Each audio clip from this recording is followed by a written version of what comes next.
的一面，所以你要重一分。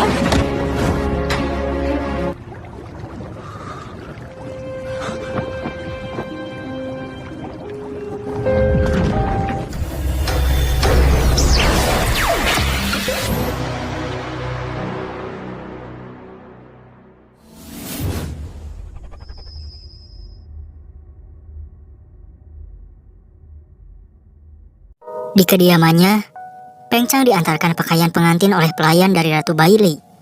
Pamande lalu meminta Peng Chang untuk mencobanya terlebih dahulu, karena jika tidak cocok, dia akan meminta penjahit untuk memperbaikinya lagi. Peng Chang merasa jika pakaian tidak cocok masih bisa diperbaiki. Namun jika pasangannya yang tidak cocok, bagaimana memperbaikinya? Peng Chang pun yang tetap harus memakainya. Ia pun lalu pergi untuk berjalan-jalan. Di sini Peng Chang yang bertemu dengan Bai Fengxi. Ia lalu bertanya tentang dunia persilatan. Namun setelah itu ia pun diberitahu jika Pamande memintanya untuk pulang, karena pangeran sendiri yang harus memeriksa tandu pernikahannya. Bai Fengxi yang mendengar Peng Chang akan segera menikah, ia pun memberikan selamat. Namun Peng Chang yang tidak bahagia, ia mengatakan jika itu hanya keinginan ibunya saja. Bai Fengxi pun lalu menasihati Peng Chang untuk jangan memaksakan diri jika dia tidak bahagia.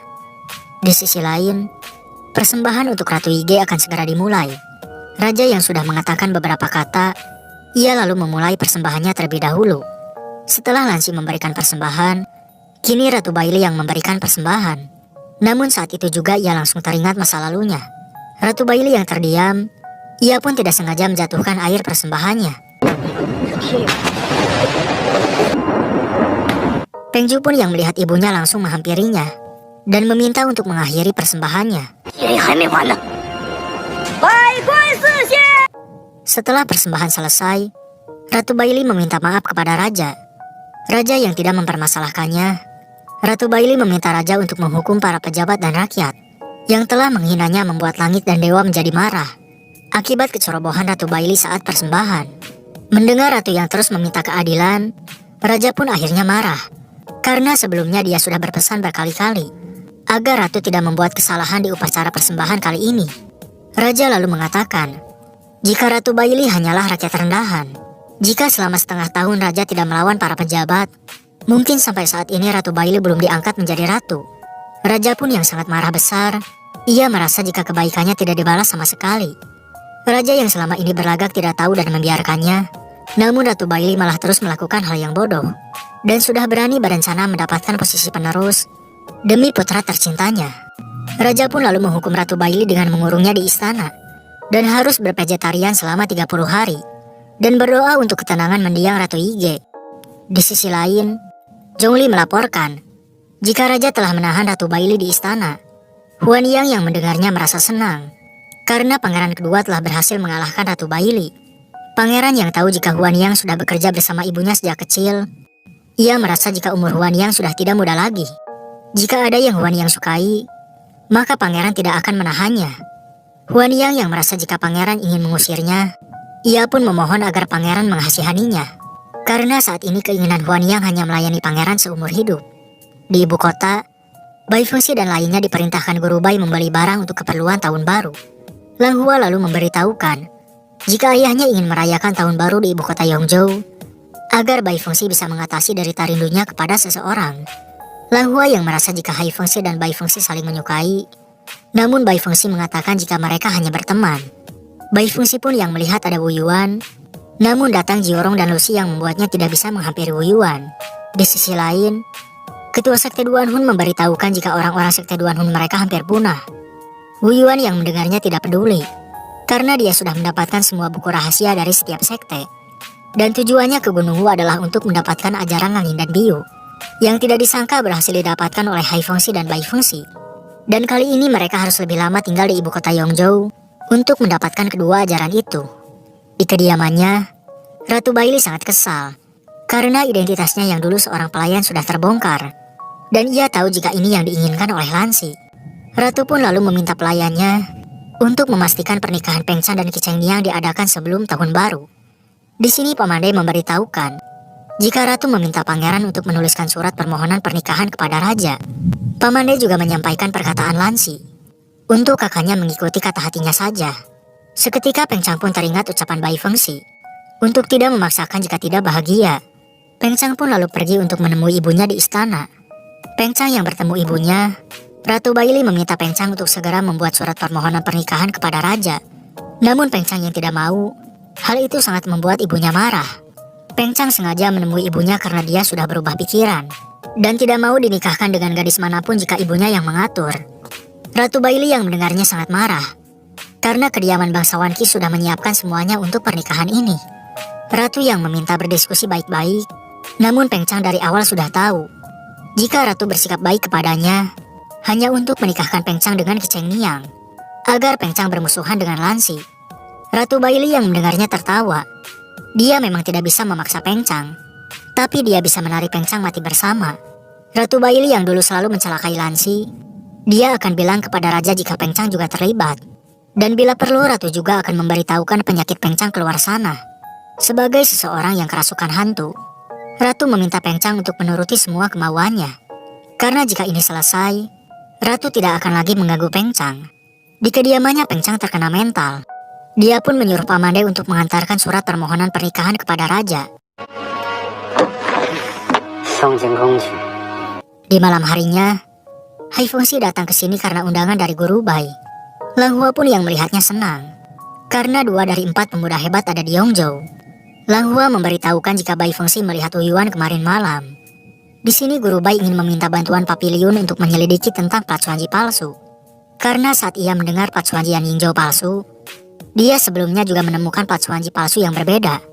Guru Bai memberitahukan jika dia sebenarnya adalah salah satu dari pelindung plat kekaisaran.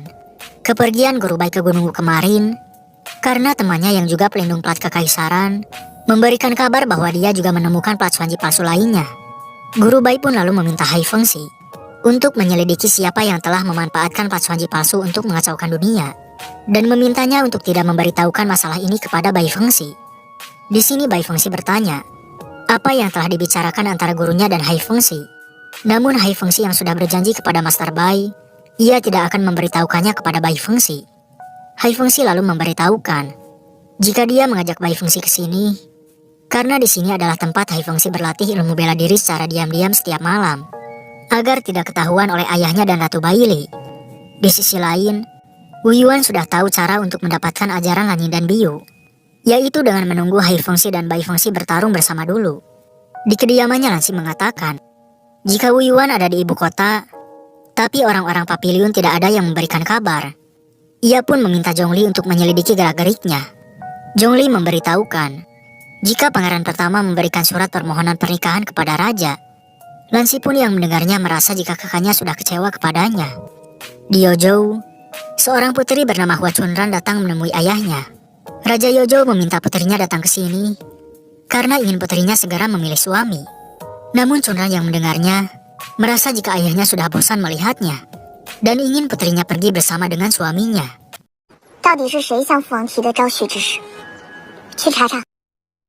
Sementara itu Peng Chang dipanggil oleh ayahnya. Setelah memberikan surat permohonan pernikahan, Peng Chang mengatakan semua yang telah diajarkan oleh Ratu Baili. Raja pun akan memberikan perintah pernikahan saat tahun baru telah tiba. Karena saat itu juga adalah berakhirnya Ratu Baili bervegetarian. Dan Raja juga memberikan gelar Pangeran Yongxing kepada Peng Chang. Peng Chang yang telah diberikan gelar, namun dia merasa jika gelar yang diinginkan orang-orang tetap tidak membuatnya bahagia. Kasim Liu merasa jika Raja memberikan gelar kepada Pangeran pertama, karena untuk menyaingi gelar Pangeran kedua, Raja sengaja melakukan hal itu karena belum saatnya untuk dia menentukan penerusnya.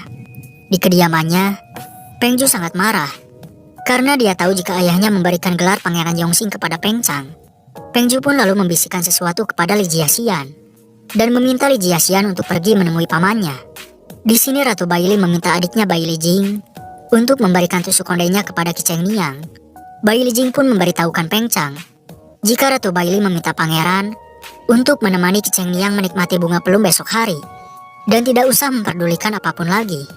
Peng Chang pun yang setuju, meminta agar setelah ini tidak akan ada hubungan lagi di antara mereka. Di kediamannya, Zhongli memberitahukan jika pangeran pertama mengajak pangeran untuk menikmati bunga pelum besok hari. Zhongli yang curiga pangeran kedua tiba-tiba diundang ke sana. Mungkin saja ini adalah jebakan untuk pangeran kedua. Keesokan harinya, Lansi meminta Chuan Yun untuk mengawasi Bai Lijing yang pergi ke kediaman pangeran pertama. Tak lama setelah itu datang seseorang yang berteriak dan melemparkan darah anjing hitam kepada Lansi. Orang ini sangat marah dan menuduh Lansi yang telah menghancurkan keluarganya. Ternyata orang tadi adalah suruhan dari Peng Chang untuk dia mencegah Lansi agar tidak keluar hari ini. Lansi yang sudah mengganti pakaian, dia akan pergi menemui Menteri Liu. Namun Huan Yang tiba-tiba saja mencegah pangeran untuk pergi. Karena setelah terkena darah anjing hitam, menurut aturan pangeran tidak boleh keluar selama beberapa hari. Dan jika itu dilanggar, maka pangeran akan mendapatkan sial. Lansi yang mendengarnya menganggap jika itu hanyalah tahayul. Ia pun langsung pergi dari sana. Ternyata Lansi keluar bukan untuk menemui Menteri Liu, tapi itu adalah alasan untuk dia menemui Bai Fengxi.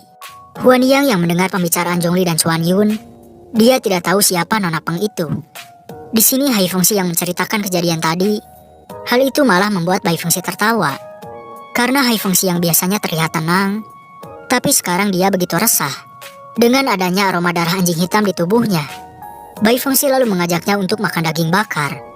Karena aroma rempah-rempah daging ini bisa menghilangkan kesialan darah anjing hitam pada Hai Fengxi. Bai Fengxi pun lalu meminta Hai Fengxi untuk mencoba dagingnya dan mengatakan lagi jika daging ini bisa menghilangkan kesialan Hai Fengxi. Hai Fengxi pun yang pertama kalinya makan di luar, ia pun terpaksa menuruti ucapan Bai Fengxi.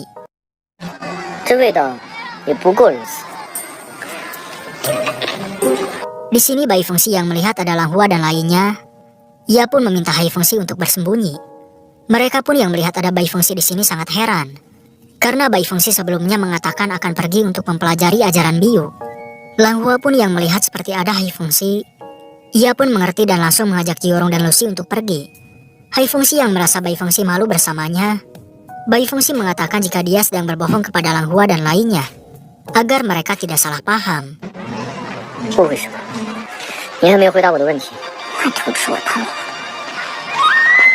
Keesokan harinya, Zhongli memberitahukan jika hadiah perjamuan bunga plum untuk pangeran sudah siap. Lansi pun yang sudah datang, ia disambut oleh Tuan Jiang pemilik taman bunga plum. Tuan Jiang memberitahukan jika pangeran ketiga sedang berada di selatan. Jika pangeran merasa dingin di sana, Tuan Jiang mengusulkan agar pangeran mendengar lagu dulu di Paviliun Suliu.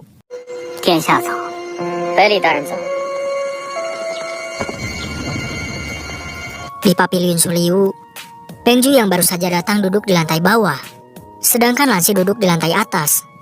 Lansi dihampiri oleh seorang pelayan yang bersedia membawakan tungku api. Namun Lansi yang menolak. Dia bertanya kemana orang yang pergi mengundang pangeran pertama. Pelayan yang akan mencarinya, namun ia malah bertabrakan dengan Zhongli. Ia pun yang melihat pakaian Zhongli basah, lalu mengajak Zhongli ke bawah untuk mengganti pakaian. Sesampainya di bawah, Zhongli langsung dibuat pingsan. Pelayan pun yang mengantarkan minuman kepada Lansi. Ia memberitahukan jika pangeran pertama sebentar lagi akan ke sini, dan pelayan pangeran akan segera kembali setelah mengganti pakaian. Pelayan pun lalu memberikan minumannya untuk Lansi minum. Setelah meminumnya, Lansi langsung tidak sadarkan diri. Pelayan pun lalu membawa jasad Qi Chengniang yang sudah dibunuh, agar Lansi yang disalahkan atas kematiannya. Pelayan yang bertemu dengan Peng Chang, dia bertanya apakah sekarang saatnya dia memanggil orang-orang. Peng Chang yang melihat Qi Chengniang, dia tidak tahu jika Ratu Bailey akan merencanakan hal sekejam ini. Peng Chang pun meminta pelayan untuk tidak buru-buru memanggil orang. Lansi yang sadar, ternyata dia hanya berpura-pura pingsan, dan melihat Qi Chengniang yang sudah tidak bernyawa. Lansi tidak menyangka jika kakaknya berencana mencelakainya. Namun Lansi tahu jika ini bukan kemauan kakaknya. Lansi yang mengajak Peng Chang mencari solusinya, namun Peng Chang tidak mau, karena dia sudah sangat kecewa dibohongi Lansi selama bertahun-tahun. Lansi mengakui jika dia telah menyembunyikan sesuatu dari kakaknya. Namun ini adalah urusan istana, dan siapapun mempunyai rahasia pribadi. Lansi yang sangat menyayangi kakaknya, dia tahu dari ibunya jika Peng Chang dari kecil sangat kasihan, karena selalu ditolak oleh Ratu Bailey. Maka dari itu Lansi berharap jika kakaknya bisa hidup bebas dan bahagia. Lansi lalu memberikan sabuk emas yang sangat kakaknya inginkan. Peng Chang pun yang terlihat senang, namun dia harus berpura-pura benci kepada Lansi, dan mengatakan jika Lansi sekarang munafik, berbeda dengan Lansi waktu dulu. Dan Peng Chang juga mengatakan bahwa dia berbeda dengan Peng Chang yang dulu.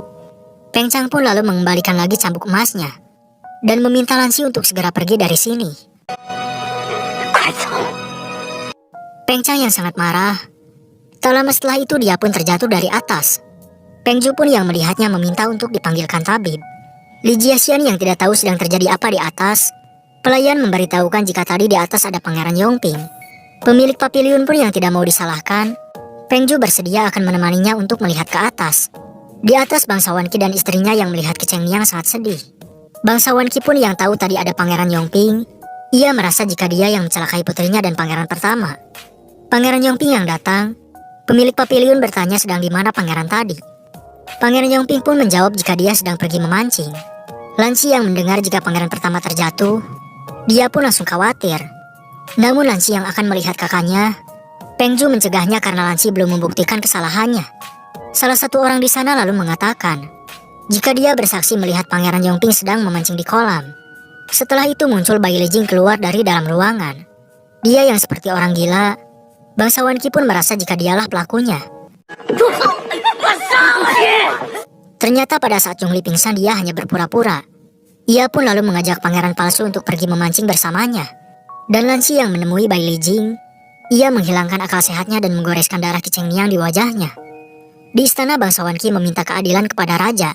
Raja pun akan memberikan keadilan setelah raja mencari tahu kebenarannya. Raja pun yang menanyakan keadaan Pangeran Yongxin. Pejabat mengatakan jika pangeran belum sadar dan kaki kanannya juga patah.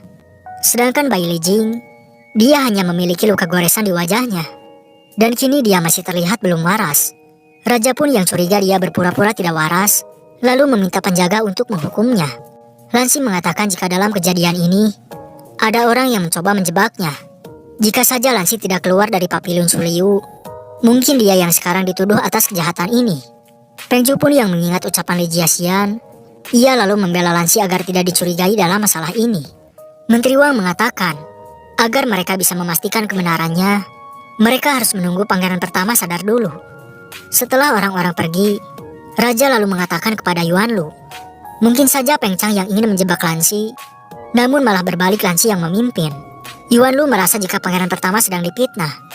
Raja pun curiga jika ini semua perbuatan Peng Ju dan juga Ratu, yang ingin mencelakai Lanci dan Peng Chang, agar Peng Ju bisa menduduki posisi penerus. Di luar Ratu Bai Li yang ingin bertemu Raja, Raja pun meminta Yuan Lu untuk menyuruhnya kembali. Namun Yuan Lu yang tidak bisa mencegahnya, Raja pun meminta mereka untuk keluar dulu dari sini. Ratu yang merasa adiknya melakukan kesalahan berat, ia berniat mengembalikan mahkota miliknya kepada Raja, dan mengatakan jika dia dan Peng Ju tidak ada hubungannya dalam masalah ini. Raja pun yang sebelumnya marah, dia menjadi luluh setelah mendengarkan semua ucapan Ratu Bai Li. Menteri Zhang yang sudah menyegel dan menggeledah Taman Tuan Jiang, dia menemukan mayat pelayan berpakaian putih yang hilang di pavilion Suliu. Dan di tangannya Menteri Zhang menemukan mantel bulu rubah, dekat sebuah arak yang sama seperti arak yang ada di mayat Qi Cheng Niang. Raja pun lalu meminta Menteri Zhang untuk memerintahkan kepada semua tuan muda yang ikut di perjamuan, agar tidak keluar kediaman tanpa perintah Raja. Karena mereka akan memeriksa mantel bulu rubah siapa ini sebenarnya. Di kediamannya Ratu Bai Li memarahi Peng Ju atas kejadian ini. Namun Peng Ju yang tidak tahu apa-apa, mengatakan jika ini adalah rencana pamannya. Dia memanfaatkan kesempatan ini untuk menjatuhkan kakak pertama dan kedua. Ratu pun yang sangat marah, meminta Peng Ju untuk kembali ke kediamannya, dan jangan membuat masalah lagi. Di sisi lain, Menteri Zhang sedang memeriksa mantel bulu rubah milik Lanci. Dia yang tidak menemukan apapun, meminta pangeran dan orang-orangnya untuk tidak keluar dari kediaman tanpa izin dari Raja. Di kediamannya Peng Qiwu diberitahu jika pelayannya sudah mengantarkan mantel bulu rubah ke kediaman Pangeran Yongping. Peng Qiwu pun lalu meminta pelayannya untuk menyimpan mantel bulu rubah milik pangeran, karena mantel itu adalah bukti agar pangeran terbebas dari tuduhan. Dan mereka harus membuktikan Bai Lijing bersalah sebelum pangeran pertama sadar. Di sini Zhongli merasa tenang, karena sebelumnya Huan Yang memberitahukan jika mantel bulu rubah pangeran berkurang satu bagian, dan untungnya Peng Qiwu juga menyiapkan mantel rubah yang lama. Di malam harinya, Hai Fengxi yang tidak bisa keluar, Bai Fengxi datang ke kediamannya. Dia yang sudah tahu masalah Hai Fengxi meminta Hai Fengxi untuk menceritakannya. Bai Fengxi pun mengerti. Hai Fengxi yang sudah tahu kakak pertamanya akan menjebaknya, namun Hai Fengxi mengambil resiko untuk masuk ke dalam jebakannya, agar kakaknya tidak dimanfaatkan lagi. Bai Fengxi pun merasa jika Hai Fengxi memiliki sisi lain saat memperlakukan orang terdekatnya, dan memuji jika Hai Fengxi mempunyai sifat yang cukup bagus. Bai Fengxi yang mengetahui sikap Hai Fengxi karena dia sudah merasakannya dari Hai Fengxi sendiri.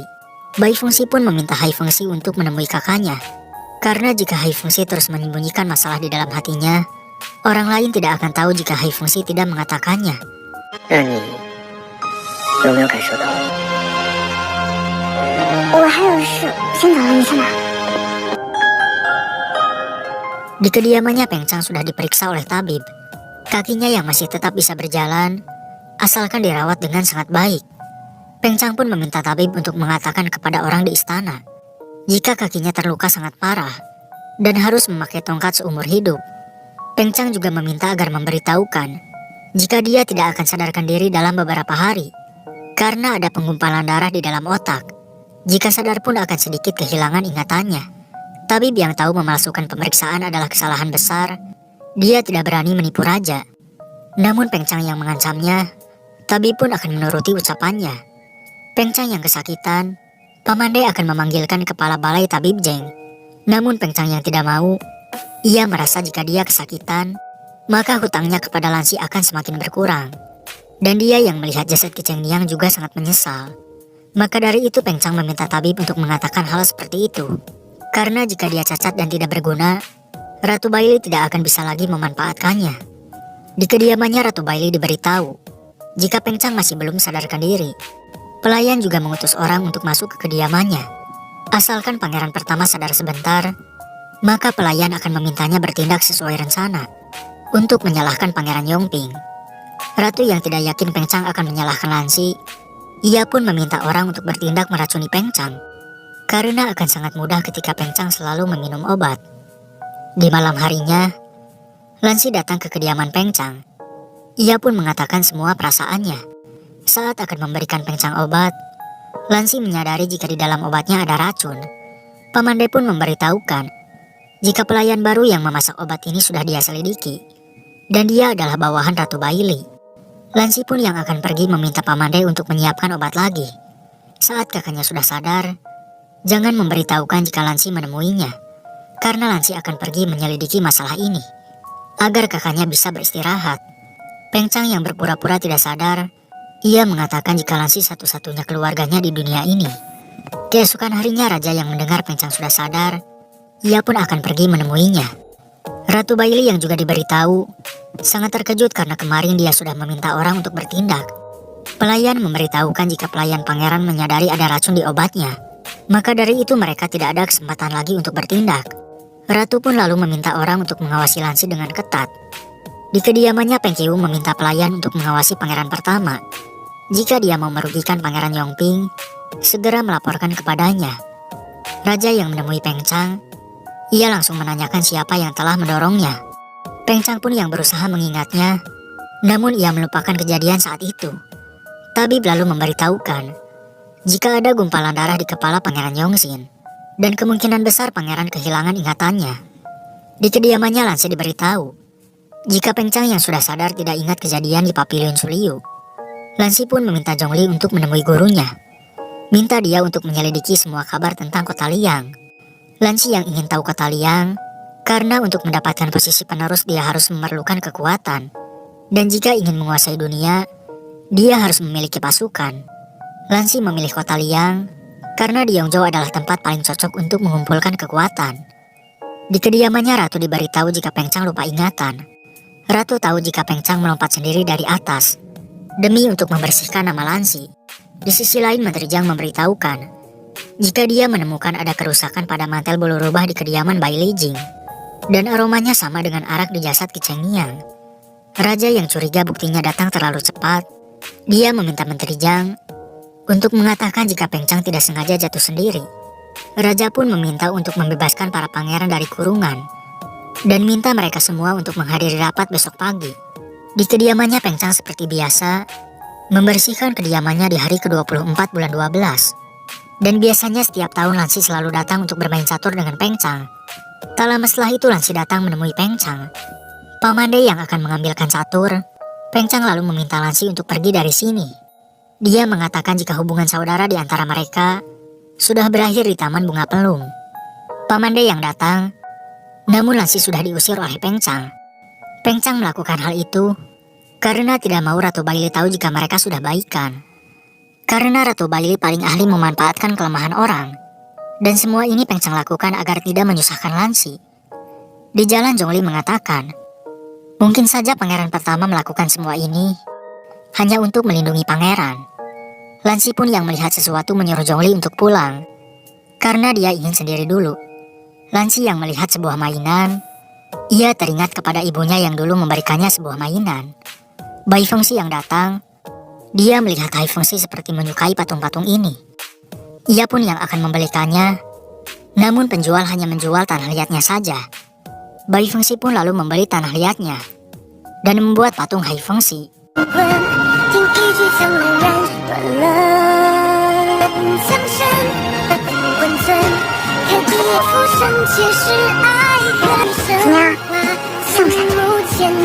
Setelah selesai, Hai Fengxi yang melihatnya merasa jelek.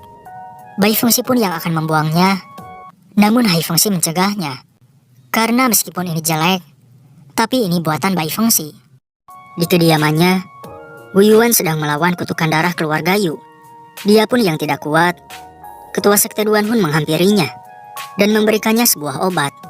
Wu Yuan yang merasa kutukan darahnya semakin hari semakin kuat, ia pun harus segera mendapatkan ajaran Lanin dan Biu agar dapat mengendalikan darah kutukan dan memperpanjang usianya.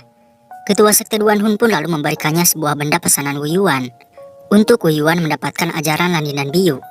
Ketua juga memberitahukan jika orang yang telah dia utus untuk mengawasi Hai Fengxi dan Bai Fengxi menemukan sebuah rahasia, jika identitas Hai Fengxi sesungguhnya adalah Pangeran Yongping. Wu Yuan yang mendengarnya terkejut. Ia pun berencana akan membuat Yongzhou menjadi kacau dan meminta ketua sekte untuk menyebarkan kedatangannya di ibu kota Yongzhou. Wu Yuan lalu mengingat masa lalunya. Yu Lelin, seorang pendekar suci keluarga Yu, memberitahukan jika Wu Yuan adalah orang terpintar dari 3 generasi keluarga Yu. Karena Wu Yuan sudah dewasa, Lelin pun akan memberitahukan rahasia keluarga Yu jika sebenarnya keluarga Yu adalah Qiong Qiong yang merupakan pemimpin dari Jushu. Qiong Qiong dan Jushu tercipta dari 3 keluarga besar yang ingin menghancurkan kekaisaran negara Dong untuk membangun dinasti baru. Setelah pertempuran era Chongde gagal, 3 keluarga besar ini mengalami kutukan darah karena Plat Xuanji. Maka dari itu leluhur keluarga Yu tidak bisa hidup lebih dari 30 tahun. Dan tekad keluarga Yu adalah menghancurkan negara Dong dan menguasai Plat Xuanji. Wu Yuan yang merupakan penerus dan keturunan terakhir keluarga Yu harus melanjutkan tekad keluarga Yu ini. Karena setelah menghancurkan negara Dong dan menguasai Plat Xuanji, barulah akan terbebas dari kutukan darah itu. Di sisi lain, Peng Ju menemui ibunya. Dia yang sudah banyak melakukan kesalahan di tahun ini. Ratu menasihatinya dan meminta Peng Ju memberikan hadiah terbaik untuk ayahnya di tahun baru. Ratu juga memberitahukan jika sekarang yang ayahnya butuhkan adalah uang di dalam gudang untuk keperluan pasukan perang. Jika Peng Ju bisa membantu ayahnya, maka dia akan lebih berjasa daripada Lansi. Peng Ju yang tidak tahu harus mendapatkan uang dari mana, Ratu pun memberitahukan nama ketiga pejabat yang banyak melakukan korupsi. Ratu meminta Peng Ju untuk membuat alasan seperti penindasan rakyat, lalu gunakan uang hasil korupsi mereka untuk mengisi kas negara. Maka dengan itu Peng Ju akan mengatasi masalah ayahnya. Di kediamannya, Lansi sedang melihat patung buatan Bai Fengxi. Zhongli lalu memberitahukan jika di dalam kota ada yang menyebarkan kedatangan Wu Yuan ke ibu kota Yongzhou, dan sekarang kabarnya sudah sampai ke istana. Zhongli merasa jika Wu Yuan sengaja melakukannya. Lansi pun lalu meminta Zhongli untuk mengutus orang agar mereka tahu apa yang ingin dilakukan oleh Wu Yuan. Di sisi lain, Yuan Lu berpakaian biasa datang ke kediaman Wu Yuan. Dia yang heran Wu Yuan mengetahui identitasnya. Wu Yuan tahu meskipun Kasim Liu memakai pakaian biasa, tapi sepatunya adalah sepatu istana, dan hanya pejabat yang bisa memakai sepatu itu. Wu Yuan juga tahu jika Raja Yongzhou paling suka wewangian Longxian, dan di tubuh Kasim Yuan dipenuhi dengan aroma itu. Maka dari itu Wu Yuan berani menebak jika dia adalah Kasim Liu Yuan. Yuan Lu pun yang mendengarnya mengakui jika Wu Yuan memang pemuda nomor 1 di dunia. Yuan Lu memberitahukan jika raja mengundangnya untuk datang ke istana. Raja yang sudah lama mendengar nama Wu Yuan, dia sungguh senang bisa bertemu dengannya hari ini.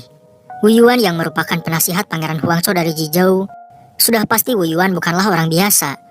Raja yang ingin tahu untuk apa Wu Yuan datang ke Yongzhou, Wu Yuan mengatakan jika dia berkelana di dunia hanya untuk melihat apakah dia bisa mengatasi kekacauan dunia dengan kemampuannya sendiri atau tidak. Raja yang mendengarnya terkejut. Dia juga pernah mendengar jika Wu Yuan bisa membubarkan pengepungan Sangzhou hanya dengan satu kata. Raja lalu menawarkan Wu Yuan untuk tinggal di Yongzhou. Karena jika ada bantuan dari Wu Yuan, maka Yongzhou pasti akan mewujudkan rencana penyatuan negara. Wu Yuan yang seperti biasa mengatakan omong kosong, dia menolak tawaran dari raja. Namun Wu Yuan punya beberapa pemikiran. Di sisi lain, Peng Zhu datang menemui Wu Yuan. Dia yang membawakan hadiah tahun baru untuk Wu Yuan.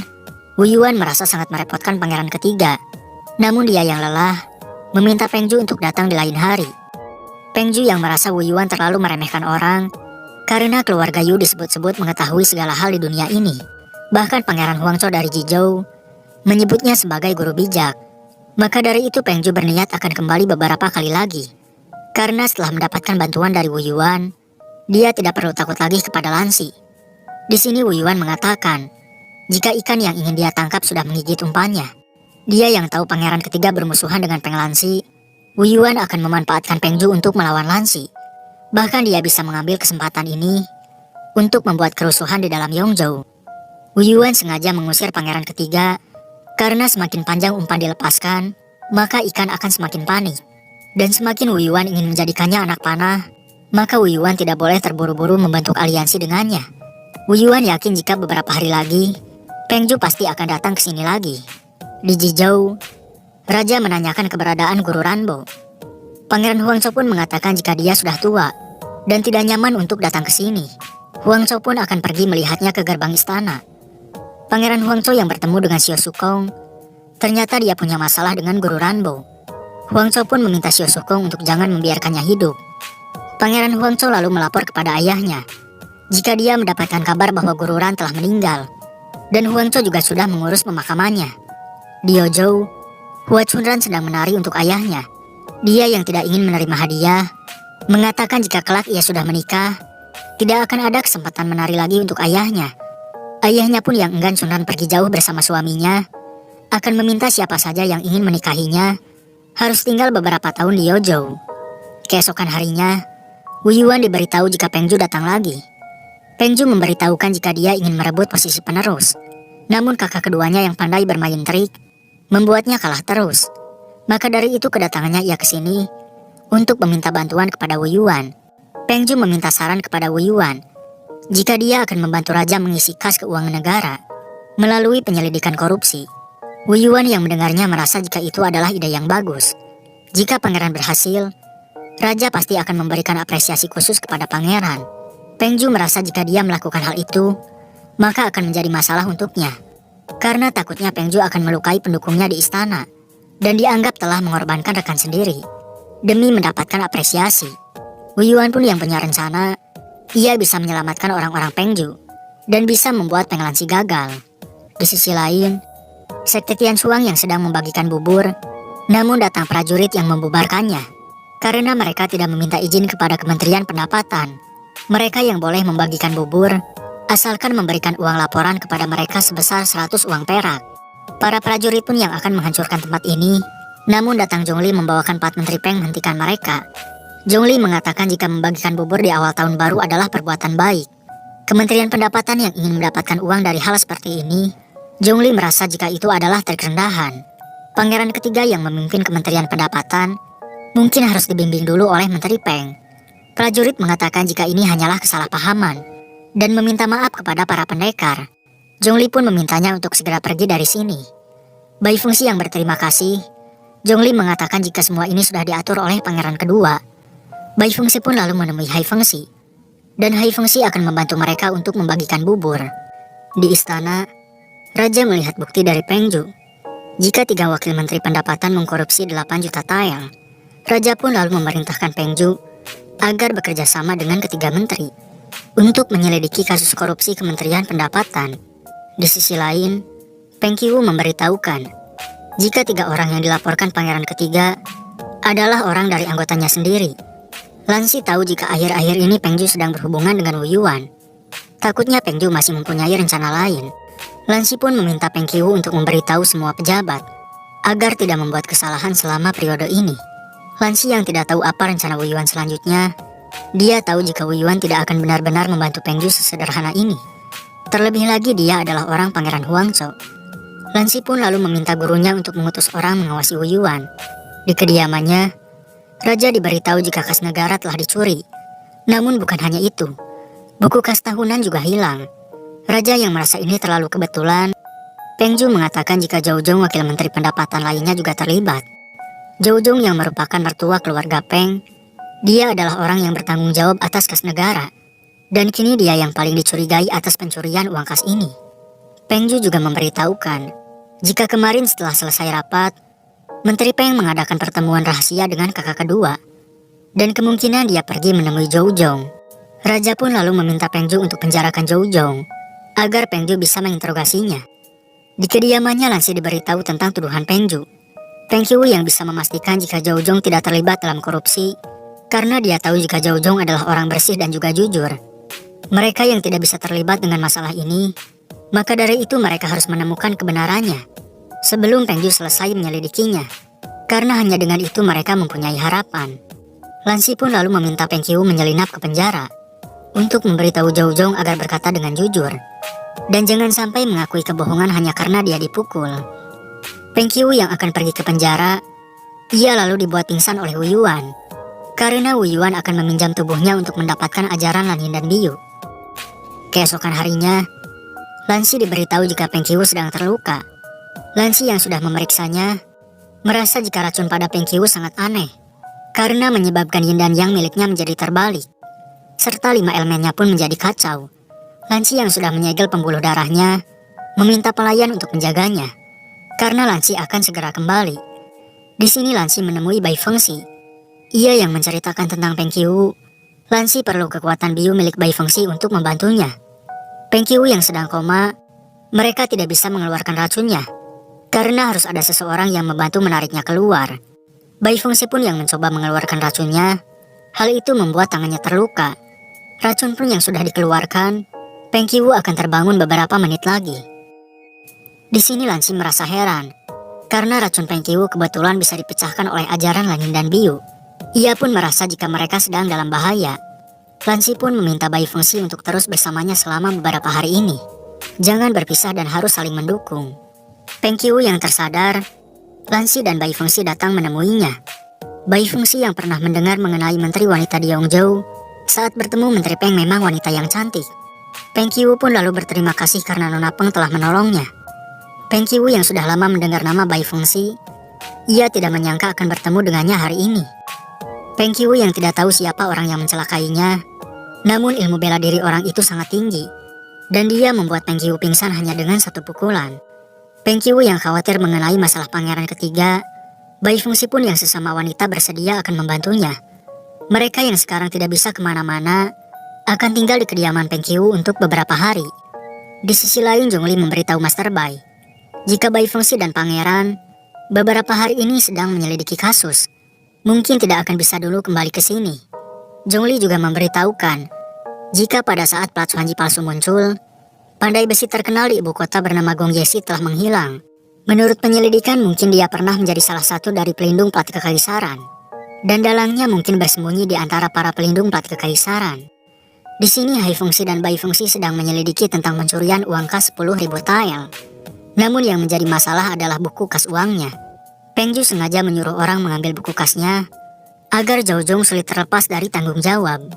Lan Xi memberitahukan, jika buku kas disegel di atas rak, dan orang biasa harus memakai tangga untuk mengambilnya. Bai Fengxi pun yang melompat, dia melihat ada bekas telapak tangan.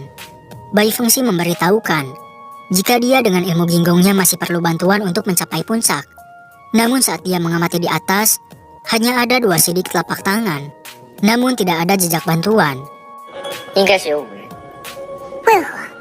Di kediamannya Peng Qiu didatangi oleh Wu Yuan. Wu Yuan mengambil kembali benda yang dia masukkan ke dalam tubuh Peng Qiu, karena benda itu sudah menyerap ajaran Lan Yin dan Biu. Wu Yuan pun lalu menyerap ajaran Lan Yin dan Biu pada benda itu.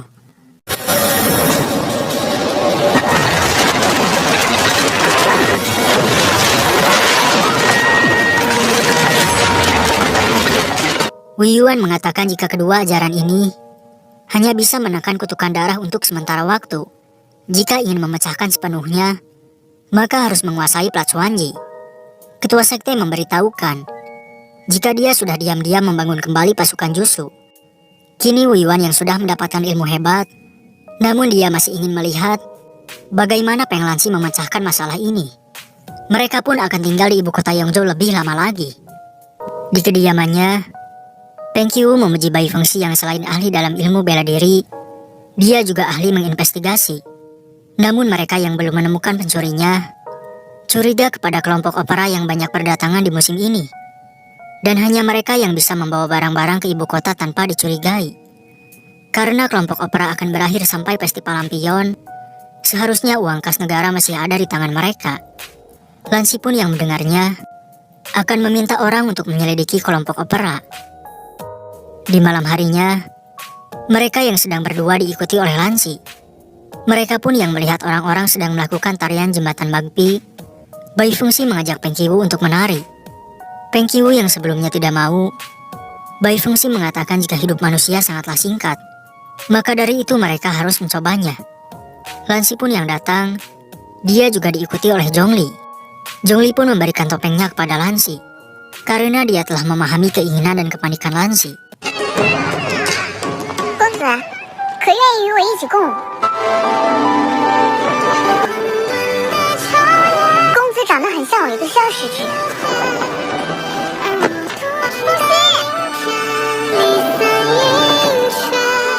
Keesokan harinya Lansi memberitahukan, jika yang sesuai dengan prediksi mereka hanyalah opera Dapu di kota selatan.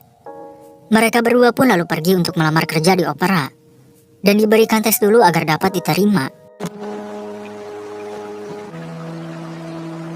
今日风吹来好，花香映。 Mereka yang sudah diterima, Lansi memperkenalkan dirinya sebagai Mupeng, dan Bai Fengxi sebagai musi pelayannya. Mereka yang sebenarnya bukan kelompok opera, sengaja menerima Hai Fengxi dan Bai Fengxi agar bisa membantu mereka untuk menutupinya, karena mereka menganggap jika Hai Fengxi adalah penyanyi opera sungguhan. Dan jika mereka ketahuan, Hai Fengxi dan Bai Fengxi bisa mereka jadikan sebagai kambing hitam. Di malam harinya, Bai Fengxi mulai beraksi mencari uang kas negara. Pemilik opera yang seperti melihat pencuri, ia pun berteriak untuk memanggil orang-orang. Mereka yang menyadari Hai Fengxi dan Bai Fengxi tidak datang ke sini, mereka pun bersama-sama pergi ke kamar Hai Fengxi. Hai Fengxi yang tidak mendengar keributan, ia beralasan sedang fokus membaca buku dan kamarnya juga agak jauh. Mereka pun yang menemukan Bai Fengxi di lemari. Bai Fengxi mengaku jika Hai Fengxi adalah suaminya. Mereka menyamar sebagai pelayan dan majikan karena sedang melakukan kawin lari, akibat tidak direstui oleh orang tuanya. Bai Fengxi mengaku jika dia adalah Lei Yuan dari keluarga Li kota Sui, dan suaminya Sang Yunhai dari opera King Yan di kota Sui. Kelompok opera pun yang pernah mendengar tentang mereka, pemilik opera merasa jika ini semua salah paham, dan menjelaskan jika tadi di pavilion mereka ada pencuri. Maka dari itu dia membawa orang-orang datang ke sini untuk memeriksa. Bai Fengxi yang sudah mencari uang kas di setiap kamar, namun belum menemukannya. Hai Fengxi pun meminta Bai Fengxi untuk tidur di sini, agar orang-orang opera tidak curiga. Keesokan harinya, mereka yang sedang berakting sebagai suami istri, orang opera datang menghampiri mereka. Ia mengatakan kepada Hai Fengxi jika operanya lebih penting daripada percintaan. Namun menurut Hai Fengxi, sejak ia bertemu dengannya, dia baru tahu jika hanya dirinya lah orang yang berpikiran sempit. Dunia yang dia lihat masih kurang luas. Selama hidup di dunia ini, kita selalu dihadapkan dengan sebuah pilihan. Dan bagaimanapun juga kita tetap harus menentukan pilihannya. Meskipun pilihan itu akan ada penyesalan, namun Hai Fengxi tidak berharap jika Bai Fengxi lah penyesalannya. Orang opera pun meminta Hai Fengxi untuk berpikir dengan jelas. Jangan sama seperti bangunan tua yang penuh dengan debu. Bai Fengxi pun yang menyadari, ia pun tahu di mana uang kas itu disembunyikan. Ternyata uang kas disembunyikan di bawah genteng. Mereka pun yang sudah tahu, harus mengabari Zhongli untuk menangkap orang-orang ini. Mereka yang sudah menangkap orang-orang pencuri uang kas negara, Zhongli memberitahukan jika pangeran ketiga sudah menemukan bukti untuk menyalahkan wakil menteri Zhou.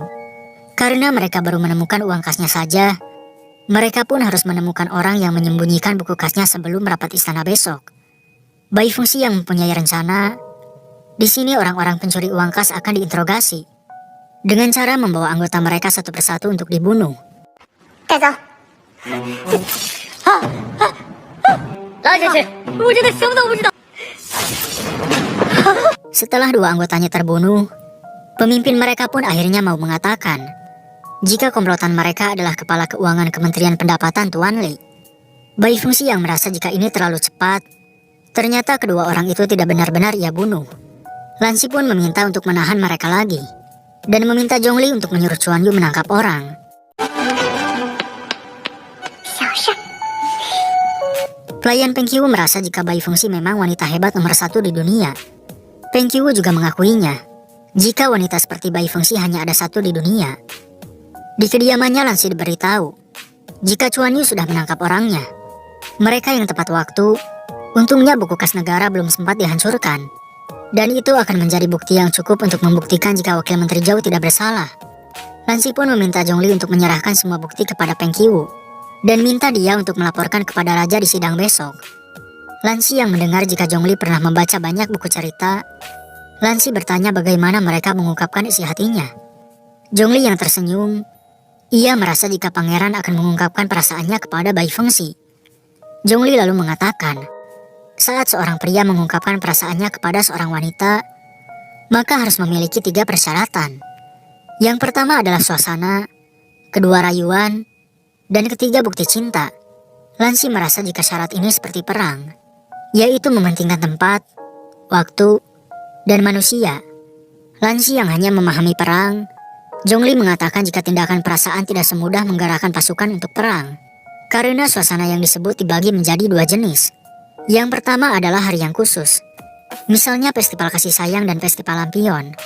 Dan yang kedua adalah suasana khusus, misalnya salju pertama di musim dingin, atau jalan ke danau di musim panas, yang intinya harus membuat seorang wanita rileks dan tersentuh dalam suasana tertentu. Untuk syarat yang kedua adalah rayuan. Jika langsung mengutarakan isi hati pasti akan ditolak. Maka dari itu Lan Xi harus mengatakan kata rayuannya dengan tulus dan sangat mendalam, sehingga membuat orang yang mendengarnya senang dan terharu. Zhongli mengatakan, jika hanya 2 saja tingkat keberhasilannya baru 80%. Dan 20% lagi adalah syarat ketiga yaitu bukti cinta. Dan hal ini harus memerlukan benda lain, seperti tusuk konde, cincin, atau benda lain yang disukai si wanita. Lan Xi yang memahami semuanya seperti peperangan, Zhongli mengatakan jika percintaan hanya digambarkan seperti mimpi. Namun Lan Xi yang menganggapnya sama saja, karena mimpi indah akan datang setelah perang berlalu. 殿下是要真懂才好。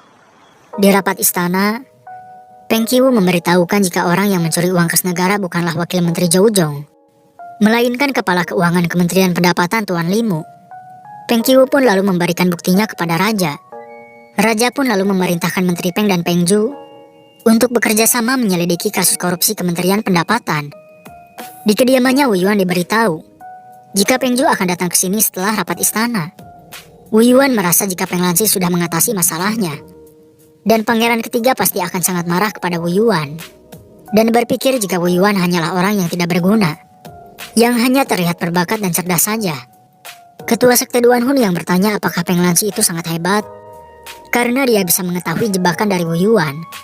Wu Yuan pun mengatakan, jika dia bisa menduduki 2 posisi dari 4 pemuda hebat seorang diri, dan bisa diam-diam membangun pavilion air Yunkuan yang terkenal di dunia, maka sudah pasti dia sangatlah hebat. Namun dia tidak menyadari jebakan dari Wu Yuan, melainkan masuk ke dalam jebakannya. Wu Yuan yang tahu Peng Lan Xi licik, dia sengaja membiarkannya menang sekali untuk membuatnya lengah. Masalah kas negara hanyalah umpan untuk memancingnya, karena tujuan Wu Yuan adalah mencabutnya sampai ke akar, dan memusnahkan pavilion air Yunkuan, agar Peng Lan Xi sepenuhnya kehilangan hak untuk merebut dunia. Peng Zhu yang sudah datang, ia memasang wajah yang begitu kesal. Ia pun lalu meminta rencana lain kepada Wu Yuan. Wu Yuan yang merasa bersalah karena lengah di rencana sebelumnya, ia pun akan membantu Peng Zhu untuk menjadi penerus. Peng Zhu yang mendengarnya sangat senang. Ia pun lalu berterima kasih kepada Wu Yuan. Wu Yuan yang tahu jika Lansi adalah putra sah dan lebih tua dari Peng Ju, maka dari itu mereka harus membuat raja menimbulkan keraguan kepada Lansi. Wu Yuan pun akan memberikan Peng Ju sebuah kantung kecil, yang di dalamnya berisi cara untuk menghadapi Lansi. Dan kantung ini boleh dibuka setelah Lansi meninggalkan ibu kota Yongzhou. Di sisi lain, Ren Rosong memberitahukan Lansi tentang kota Liang. Jika kota Liang berada di persimpangan Yongzhou dan Qingzhou, serta dekat dengan arus turbulen. Kini komisioner militer Yumi yang sedang membangun bendungan di sana, namun pendirian bendungan ini sangatlah lambat. Jika pangeran ingin pergi ke kota Liang, maka harus menyingkirkan dia dulu. Setelah itu Zhongli melaporkan, jika pangeran ketiga pergi ke tempat Wu Yuan setelah rapat istana selesai. Namun dia yang diusir oleh pelayan Wu Yuan. Pangeran ketiga pulang dengan wajah tidak senang.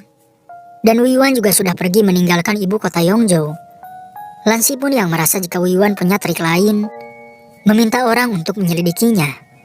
Di kediamannya 4 orang para pelindung plat kekaisaran sedang berkumpul. Meskipun menurut aturan mereka tidak boleh melakukan pertemuan pribadi, namun ini adalah masalah plat Xuanji palsu. Master Bai yang sudah meminta bantuan Papiliun mengatakan jika plat ini dibuat oleh Gong Yesi, dan orang yang bersekongkol dengannya kemungkinan besar dari pelindung plat kekaisaran. Keesokan harinya, Lansi yang keluar melihat salju pertama turun di tahun ini. Zhongli pun merasa jika ini waktu yang tepat untuk pangeran mengungkapkan rasa cinta. Lansi pun yang mendengar Zhongli menceritakan kisah di buku cerita, ia lalu membayangkan sedang menyatakan perasaannya kepada Bai Fengxi.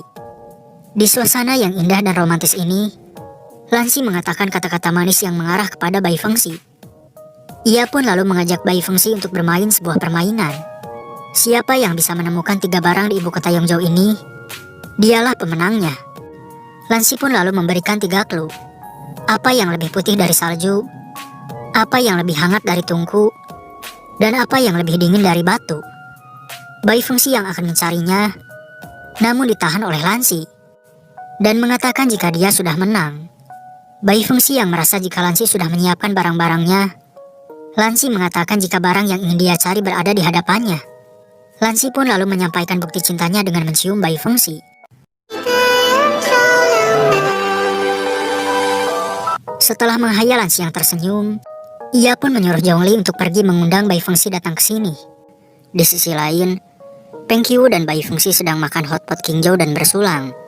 Bai Fengxi berencana akan mengajak Peng Qiu untuk berdandan seperti lelaki dan pergi ke tempat rumah bordel. Di sisi lain, Lansi yang sudah menyiapkan semuanya, Zhongli memberitahukan jika Bai Fengxi tidak ada di kediaman samping. Kabarnya Bai Fengxi dan Peng Qiu sudah keluar dari pagi-pagi, dan kemungkinan akan pulang setelah makan malam. Zhongli meminta Lansi untuk jangan khawatir. Jika di hari salju pertama tidak berhasil, masih ada waktu lain dan festival-festival lain. Lansi yang menanyakan kembang api, Zhongli mengatakan jika situasi kembang api juga cara yang baik dalam buku cerita. Lansi pun meminta Zhongli untuk membantunya mengundang lagi Bai Fengxi. Keesokan harinya, Zhongli mengundang Bai Fengxi untuk datang malam hari ini ke Papiliun Ruyu, karena pangeran akan menunggunya di sana. Bai Fengxi yang masih ada urusan hari ini, dia meminta Zhongli untuk mengajaknya di lain hari. Namun Zhongli mengatakan jika pangeran sangat terburu-buru. Bai Fengxi pun yang menyetujuinya. Dia diminta untuk datang di pukul 19.15. Di sisi lain, pelayan merasa jika Peng Qiu akhir-akhir ini sering tersenyum. Dan semenjak mengenal Bai Fengxi, Peng Qiu telah banyak berubah. Peng Qiu pun sudah mengerti mengapa pangeran sangat terkesan kepadanya. Pelayan yang menyayangkan Bai Fengxi hanya seorang pendekar dunia persilatan, pangeran pasti akan sulit untuk menikahinya. Namun Peng Qiu merasa jika wanitanya adalah Bai Fengxi, dia dan pangeran pasti tidak akan kesulitan karena hal ini. Sedangkan untuk Peng Qiu, dia hanya akan menjadi menteri pangeran di kehidupan ini. Karena jika dibandingkan dengan Bai Fengxi, itu berarti Peng Qiu mencari masalah kepadanya. Setelah itu datang Bai Fengxi mengajaknya untuk memakai pakaian pria. Peng Qiu pun meminta pelayan untuk menyiapkan 3 pakaian pria. Di Papiliun Ruyu, Zhongli sudah mengatur semuanya. Dan kini tinggal menunggu Bai Fengxi datang saja. Lansi pun meminta Zhongli untuk pergi mencari tahu di mana dia sekarang. Di sini mereka yang baru saja datang mendengar ada acara baca puisi untuk Nona Soyin, gadis penghibur di toko ini. Dan pemenangnya berhak menghabiskan malam bersama Nona Soyin. Setelah orang-orang di sana membacakan puisi, Bai Fengxi pun juga akan ikut serta dalam acara ini. Dan tidak disangka dialah pemenangnya. Bai Fengxi pun yang diminta untuk memasuki pavilion, karena sekarang sudah pukul 19.00. Seketika Bai Fengxi pun teringat undangan dari Zhongli. Namun Bai Fengxi yang akan pergi ditahan oleh Nona Soyin. Sementara itu Zhongli memberitahu Lansi jika Bai Fengxi dan Peng Qiu sedang mengenakan pakaian pria di toko Xiangli. Dan sampai saat ini belum keluar juga. Bai Fengxi yang masih ditahan, lalu datang Hai Fengxi yang langsung menariknya keluar. 等一下，这位公子这是何意？让开！ Hai Fengxi sangat marah karena Bai Fengxi tidak bisa menepati janjinya. Dan Hai Fengxi sudah sangat menunggu lama. Dia juga marah karena seharusnya mereka terus bersama. Setelah kejadian Lanin dan Biu yang kini menargetkan mereka, Bai Fengxi yang mendengar alasan Hai Fengxi marah, ia malah berbalik memarahi Hai Fengxi. Karena Hai Fengxi mengatakan kemarahannya dengan berteriak-teriak di hadapan Bai Fengxi. Dan Bai Fengxi merasa jika Hai Fengxi tidak memikirkan harga dirinya. Bai Fengxi pun yang akan pergi namun ditahan oleh Hai Fengxi. Dan Zhongli yang melihat mereka sudah berpegangan tangan, langsung menyalakan kembang apinya.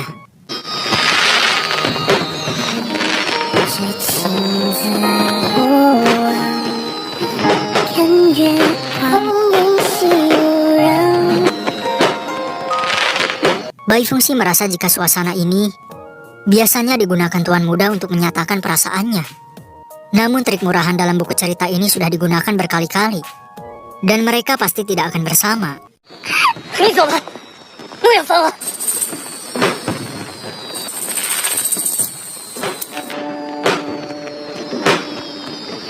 Keesokan harinya, Zhongli memberikan semua buku ceritanya kepada Lansi.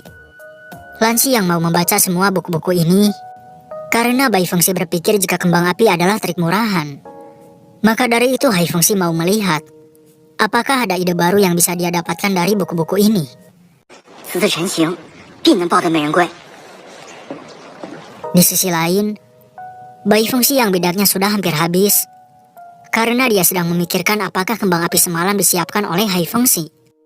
Peng Qiu pun yang merasa jika Bai Fengxi baru menyadari, karena jika tidak salah, pada hari itu pangeran ingin mengungkapkan rasa cintanya kepada Bai Fengxi.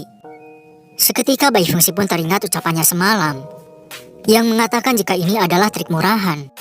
Lansi yang sudah membaca, meminta Zhongli untuk mengundang Bai Fengxi menikmati festival lampion nanti malam. Di sisi lain, Huan Yang datang menemui Ren Rusong untuk meminta bantuan. Dia yang tahu pangeran jatuh cinta kepada Bai Fengxi. Huan Yang merasa jika Bai Fengxi membuat pangeran kehilangan akalnya, karena membuat ketenangan dan ketidakpanikannya telah menghilang. Huan Yang pun meminta Ren Rusong untuk pergi ke kediaman samping menemui guru Bai Fengxi, untuk memintanya segera mundur. Ren Rusong yang tidak bisa melakukannya di belakang pangeran, namun Huan Yang baru saja menyampaikan surat atas namanya. Huan Yang yang lancang, hal itu membuat Ren Rusong marah. Namun setelah Huan Yang banyak bicara, Ren Rusong pun terpaksa menurutinya. Di kediaman samping Ren Rusong datang menemui Master Bai. Dia meminta Master Bai untuk memutuskan hubungan Bai Fengxi dan pangeran, karena jika mereka terus berlanjut, dikhawatirkan tidak akan ada hasil yang baik. Karena Bai Fengxi adalah pendekar dunia persilatan dan seorang rakyat biasa. Master Bai yang tidak bisa mengendalikan muridnya, dia lebih baik membiarkan anak muda menyelesaikan masalahnya sendiri. Setelah Ren Rusong banyak bicara, dia pun meminta Master Bai untuk memikirkannya dengan baik. Bai Fengxi yang masih memikirkan Hai Fengxi, dia lalu diberitahu oleh Han Pu dan Lang Hua jika kepala militer dari kediaman Hai Fengxi datang kemari, dan dia meminta guru untuk mendisiplinkan Bai Fengxi. Zhongli yang bertemu Bai Fengxi, dia memberitahukan jika pangeran mengajaknya ke tepi sungai saat malam festival lampion. Di kediamannya Ren Rusong diantarkan sebuah kotak, yang di dalamnya berisikan arak Qingyun yang sangat langka, dan orang yang mengirimkannya adalah Bai Fengxi. Dia yang tahu arak ini dari Bai Fengxi, memintanya untuk mengambilnya kembali. Bai Fengxi yang memberikan 3 pertanyaan kepada Ren Rusong. Ren Rusong tidak bisa menjawab pertanyaannya, namun dia pasti akan memikirkannya dengan baik. Bai Fengxi pun yang sudah selesai, dia pergi dan meninggalkan arak Qingyunnya. 果真名不虚传，姑娘，见识才学闻所未闻，这件事是我逾矩了。 Di sisi lain Zhongli memberitahukan Jika dia sudah menyampaikan kabar ke kediaman samping, namun Bai Fengxi yang ingin melakukan sesuatu, dia meminta Zhongli untuk kembali dulu. Dan dalam sesaat dia tidak menyetujuinya. Zhongli yang sudah mengutus orang, dia mengatakan jika Bai Fengxi pergi ke kediaman kepala militer. Ren Wusong pun yang datang, dia siap untuk menerima hukuman dari pangeran, karena telah membuat rencana jangka panjang untuk pangeran. Dan belakangan ini dia pergi ke kediaman samping untuk membujuk ketua sekte Bai mendisiplinkan Bai Fengxi agar jangan menjerat pangeran. Lan Xi yang sangat marah, dia sudah pernah mengatakan untuk siapapun tidak boleh ikut campur dalam masalahnya dengan Bai Fengxi. Lan Xi yang melihat Wan yang panik, dia tahu jika gurunya bukan orang yang gegabah. Lan Xi pun bertanya siapa yang telah mempengaruhinya. Lan Xi yang sudah tahu, dia meminta Huan Yang besok pagi untuk pergi sendiri ke kediaman Lan Xi. Huan Yang yang mencoba menjelaskan, namun semua yang dia lakukan sudah termasuk mengkhianati majikan. Lan Xi pun meminta Zhongli untuk membawa Huan Yang keluar, berikan 100 uang perak, dan minta orang untuk mengantarkan dia pulang. Di malam harinya, Lan Xi meminta maaf kepada Bai Fengxi karena dia tidak tahu jika gurunya pergi ke kediaman samping. Lan Xi pun lalu meminta Bai Fengxi untuk melihat lampion yang ada di sungai. Lan Xi yang akan menyatakan perasaannya, namun datang Chuan Yu melaporkan. Lan Xi pun akhirnya tidak jadi lagi menyatakan perasaannya. 队长，我来得及了。要首先， Di sisi lain, raja yang sedang membahas masalah bendungan di kota Liang, Lan Xi pun datang dan bersedia pergi ke kota Liang karena dia pernah meneliti cara pembangunan bendungan di Kementerian Pekerjaan. Lan Xi pun yang memperlihatkan rencananya. Raja lalu memberikan perintah agar Pangeran Yongping membawa 500 pasukan dan langsung berangkat besok pagi ke kota Liang. Di sisi lain, Bai Fengxi mendapatkan surat dari Qin Zhou jika masalah kota Liang membuat Qin Zhou dalam masalah. Bai Fengxi pun yang meminta izin untuk pergi ke kota Liang. Guru Bai mengizinkannya dan ia akan menunggunya di ibu kota Yongzhou. Keesokan harinya, Huan Yang yang akan pulang diantarkan oleh Zhongli. Zhongli memberitahukan jika pangeran sudah pergi ke kota Liang dan akan pulang dalam waktu yang cukup lama. Pangeran yang sudah menyiapkan sebuah kediaman dan toko di kampung halamannya merasa jika Huan Yang lebih cocok untuk hidup dengan bebas. Di sisi lain, Zhongli datang menemui Lan Xi. Dia yang melihat para prajurit hanya duduk-duduk saja, merasa jika ini bukan 500 pasukan elit, namun 500 pasukan lemah. Setelah itu datang Bai Fengxi menghampiri mereka. Dia yang juga akan pergi ke kota Liang. Mereka pun akan bersama pergi ke sana. Di kediamannya Peng Zhu diberitahu jika Pangeran Yongping sudah pergi. Ia pun lalu membuka kantung kecil dari Wu Yuan yang berisikan cara untuk menghadapi Lan Xi. Saat dibuka di dalamnya ternyata ada sebuah surat yang memberitahukan jika Pangeran kedua Yongzhou adalah pemilik Papiliun Air Yunkuan dan Papiliun Ruyu. Dengan kata lain, Peng Lan Xi dan Hai Fengxi adalah orang yang sama. Di kediamannya Ratu Baili juga diberitahu jika Peng Lan Xi adalah Hai Fengxi dari Papiliun Air Yunkuan. Ratu Baili yang mendengarnya terkejut. Ia pun merasa jika Peng Lan Xi sungguh pandai menjebak dan merencanakan. Ratu yang tahu jika Hai Fengxi sangatlah kuat, dia akan memikirkan cara untuk membongkar rahasianya ini. Di sisi lain, para prajurit yang sudah tidak kuat untuk berjalan dikarenakan tanah lengket akibat hujan. Mereka semua pun yang mengeluh memutuskan untuk berhenti. Chuan Yu yang sangat marah, Lan Xi datang meminta mereka untuk saling papah dan saling membantu.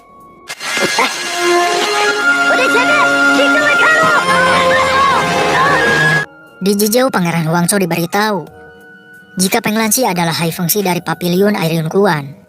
Dia yang tahu reputasi Lan Xi tidak sebaik dirinya, namun tidak menyangka jika Peng Lan Xi adalah Hai Fengxi. Pangeran Huangzhou pun merasa jika perebutan dunia ini menjadi lebih menarik. Pangeran Huangzhou lalu memberitahukan jika Tuan Putri Chunran dari Yozhou akan memilih suami. Dan Pangeran Huangzhou berencana akan melakukan pernikahan politik dengan Yozhou di kesempatan ini. Sementara itu Lan Xi yang masih melanjutkan perjalanannya, ia melihat jika gunung akan segera longsor.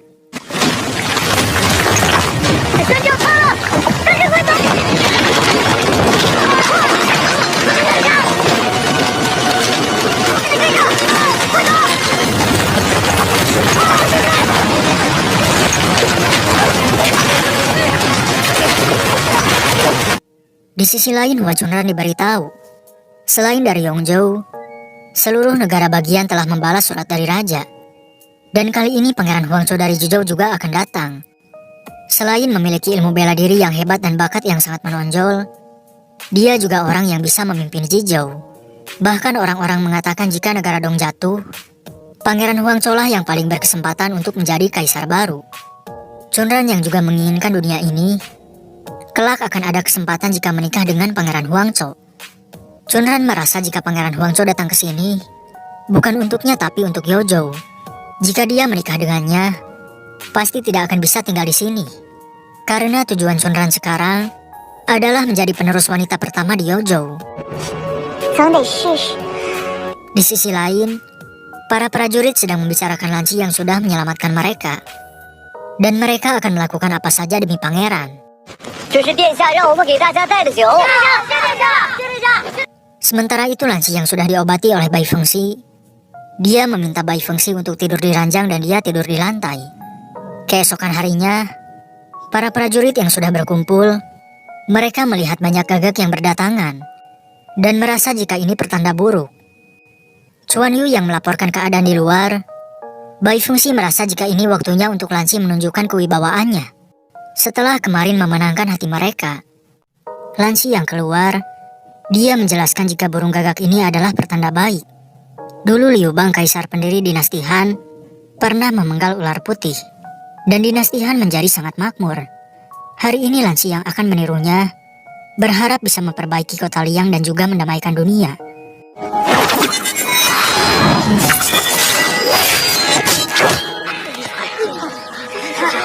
Lanci yang mengatakan jika langit telah memberikan tanda, mulai sekarang mereka semua akan diberikan nama pasukan bulu hitam. Lanci berharap mereka akan mengikutinya kemanapun, untuk menaklukkan dunia dan menjadi terkenal di seluruh dunia. Di kota Liang, Yuming, komisioner militer, diberitahu jika kemarin King Zhou mendesak mereka lagi untuk berperang. Dan kabarnya bantuan dari istana yang akan datang adalah Pangeran Yongping. Di gerbang, mereka semua sedang menyambut kedatangan Pangeran Yongping. Yuming yang mendapatkan kabar jika pangeran membawa 500 pasukan, tapi dilihat seperti kurang dari 100. Chuan Yun yang bertemu Yuming, dia memberitahukan jika di perjalanan, mereka mengalami tanah longsor yang membuat pasukan mereka banyak yang mati dan terluka. Pangeran yang sudah di kediaman, Chuan Yu memberitahukan jika gaji tentara telah dikirimkan ke kediaman komisioner militer. Dan ada juga penjaga pasukan bulu hitam di luar kediaman. Pangeran Zhongli yang terlalu serius, Chuan Yu memintanya untuk tidak usah berakting lagi, dan memberitahukan jika pangeran dari awal sudah menduga jika Yuming akan mencurigainya. Dia sengaja menyebarkan pasukan bulu hitam untuk mempertahankan pasukan besar di luar kota. Di sisi lain, mereka yang melihat orang-orang dibawa oleh prajurit, ternyata orang-orang itu ditarik untuk memperbaiki kanal. Mereka yang sebelumnya kabur karena uang yang diberikan istana tidak sampai kepada mereka. Maka dari itu demi membangun bendungan, semua orang di kota ditangkap untuk bekerja di sana. Di kediamannya, Yuming diberitahu jika Pangeran Yongping itu terlihat lemah. Dan di jalan memang terjadi tanah longsor. Jadi normal bagi pasukan untuk kabur dan sulit untuk didisiplinkan. Jenderal juga memberitahukan jika orang dari kediaman pangeran sebelumnya datang meminta suplemen. Yuming pun lalu meminta mereka untuk mengeluarkan semua suplemen di dalam gudang, karena dia sendiri yang akan mengantarkannya ke kediaman pangeran. Yuming yang bertemu Chuan Yu, dia membawakan suplemen obat untuk pangeran, dan bersedia memeriksa penyakit pangeran. Namun Chuan Yu yang mencegahnya. Lanci datang memintanya untuk jangan menyakiti Yuming. Chuan Yu yang membuat kesalahan, Lanci pun memintanya untuk pergi menerima hukuman 10 papan pukul. Yuming yang melihat penyakit paru-paru pangeran terlihat parah, ia pun lalu memberikan obat untuk pangeran, dan akan memberikan cap resmi militer kota Liang kepada Lanci. Namun Lanci yang menolak, ia beralasan jika keadaannya masih belum pulih, dan ayahnya memintanya datang ke sini hanya sekedar membantu. Maka dari itu Yuming tidak perlu khawatir, karena dia masih tetap komisioner militer Anan. Zhongli yang datang, Lanci memintanya untuk menyebarkan mata-mata agar mengetahui pertahanan kota Liang secepat mungkin. Di sisi lain, Master Bai ditemui oleh temannya Wang Suilong. Dia memberitahukan jika Zheng Jihuai telah meninggal. Master Bai pun merasa jika tebakannya benar. bahwa yang membuat plat Xuanji palsu adalah salah satu dari pelindung plat kekaisaran. Wang Shuilong pun lalu memberikan barang-barang petunjuk yang ditemukan oleh Zhang Jihuai. Dan di dalamnya Master Bai menemukan sebuah giok putih. Ia yang merasa pemilik giok ini adalah orang yang berstatus. Mereka perlu pergi ke ibu kota negara Dong. Di kediamannya, Wu Yuan diberikan surat rahasia dari ibu kota negara Dong. Dia orang yang disebut guru oleh kaisar di episode pertama, adalah orang yang menyebarkan plat Xuanji palsu. Dan dia juga yang telah meminta mata-matanya untuk membunuh Zhang Jihuai, pelindung plat kekaisaran. Pada saat itu Wu Yuan menawarkan dua solusi kepada kaisar untuk mengacaukan dunia dengan memakai plat Xuanji palsu. Namun tidak disangka rencananya diganggu oleh Bai Fengxi. Wu Yuan yang menyebarkan 3 plat Xuanji palsu, namun salah satunya sudah didapatkan oleh pelindung plat kekaisaran. Maka dari itu mereka menyadari secepat ini. Kini Wu Yuan yang telah menekan darah kutukannya dan pasukan Jushu juga sudah diam-diam disiapkan. Ketua sekte bertanya kenapa Wu Yuan tidak meninggalkan Pangeran Huangzhou. Wu Yuan merasa jika Pangeran Huangzhou memiliki kekuatan dan ambisi, dia adalah kandidat yang paling cocok untuk membantunya menaklukkan dunia ini. Karena setelah Huangzhou menguasai dunia, maka Wu Yuan akan dengan mudah merebutnya. Di kota Liang, mereka yang sudah menyelidiki Pangeran Yongping, namun tidak menemukan hal yang aneh. Yuming pun lalu diberikan surat dari ibu kota Yongzhou yang memberitahukan tentang Pangeran Yongping. Meskipun Pangeran Yongping pintar, tapi tubuhnya sangatlah lemah. Dan saat di ibu kota, dia sering dijebak oleh Ratu Baili. Yuming pun yang akan bertindak. Dia akan mengadakan perjamuan dengan alasan untuk menyemangati pasukan. Di sisi lain, Lansi diberikan peta pertahanan kota Liang yang telah orang mereka selidiki. Dan kekuatan pertahanan kota Liang ini telah menghabiskan banyak uang. Yuming yang sudah menetap di kota Liang selama 20 tahun ini, dia menjarah harta rakyat demi dirinya sendiri. Lansi yang sudah tahu titik lemah pertahanan kota Liang, dia juga sudah menyiapkan pasukan bulu hitam. Mereka yang akan bertindak hanya kurang sebuah kesempatan saja. Lansi lalu diberitahu jika Tuan Yuming memberikan pesan jika pasukan musuh dari Qingzhou sudah ada gerak-gerik, dan Tuan Yu dalam 2 hari ini sedang bersiap untuk menyerang. Agar meningkatkan semangat pasukan, dia akan mengadakan perjamuan di kantor perbatasan malam ini. Dan dia juga mengundang pangeran untuk bergabung. Lansi yang sebelumnya tidak ada kesempatan, namun kali ini mereka ada kesempatan untuk bertindak. Di malam harinya, Lansi yang sudah datang, dia dipersilahkan untuk duduk. Chuan Yu yang melihat penempatan meja Yuming sejajar dengan pangeran, sangat membuatnya marah. Yuming yang menjelaskan jika dari dulu penempatannya begini, ia merasa jika Chuan Yu ingin memprovokasi, membuat kota Liang dan pangeran berselisih. Yuming pun yang meminta pangeran untuk bertindak. Lansi langsung marah dan meminta Chuan Yu untuk keluar dari sini. Chuan Yu yang pergi, dia dicegah oleh jenderal. Namun dia yang sudah diusir oleh pangeran tidak akan kembali lagi. Di sini Chuan Yu yang bertemu Xiao Wu. Dia mengajak Chuan Yu untuk ikut. Ternyata mereka telah menangkap orang-orang kantor perbatasan. Dan Chuan Yun juga telah siaga di luar kantor dengan sangat ketat. Di perjamuan, Yuming dan orang-orangnya terus mengajak pangeran untuk bersulang. Bai Fengxi yang meminta Lansi untuk tidak banyak minum, dia pun akan menggantikan pangeran untuk minum. Yuming yang melihat mereka berdua sudah minum, ia pun memberikan aba-aba untuk bersiap. Begitu juga dengan Chuan Yu dan pasukannya yang sudah bersiap. Yuming pun yang memberikan arak pada Lansi. Lansi pun langsung tidak sadarkan diri. 殿下，殿下，殿下，殿下！